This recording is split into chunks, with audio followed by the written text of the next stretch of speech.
समस्त जीवों की रक्षा करने वाले भी आप ही हैं, और हमको इस ब्रह्मपाश से डर नहीं लग रहा है, परंतु यह ब्रह्मपाश पांडवों के जो गर्व को नष्ट करने के लिए आ रहा है, इसकी रक्षा आप करिए, क्योंकि आप पांडवों के रक्षक हैं।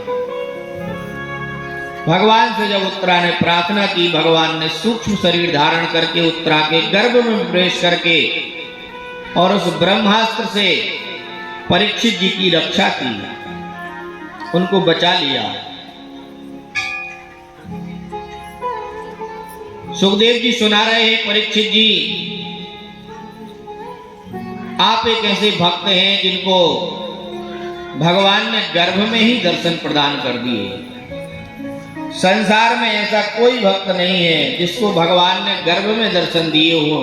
परीक्षित ही ऐसे भक्त हैं जिनको भगवान ने गर्भ में दर्शन दिए।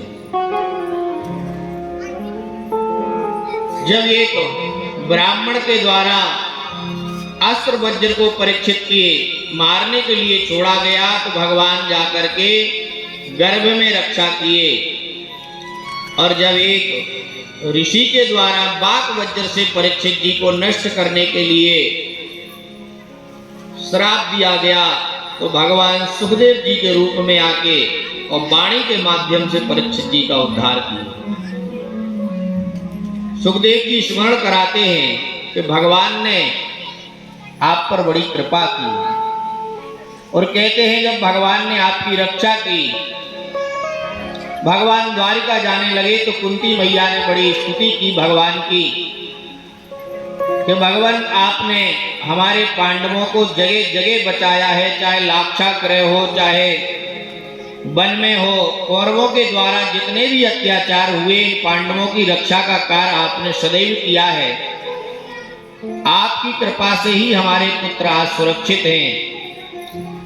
और भगवान की जब स्तुति की तो भगवान ने कहा हुआ वरदान मांग लो, तो कुंती मैया ने भगवान से विपत्ति मांगी कि भगवान हमको आप विपत्ति प्रदान करिए।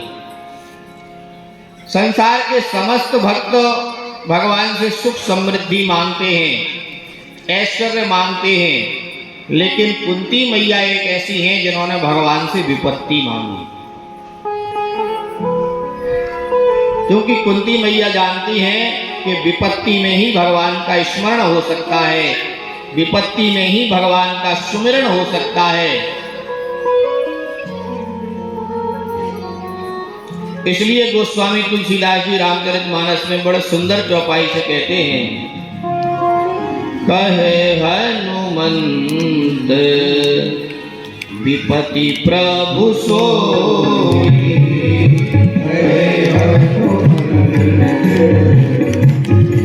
प्रभु सोई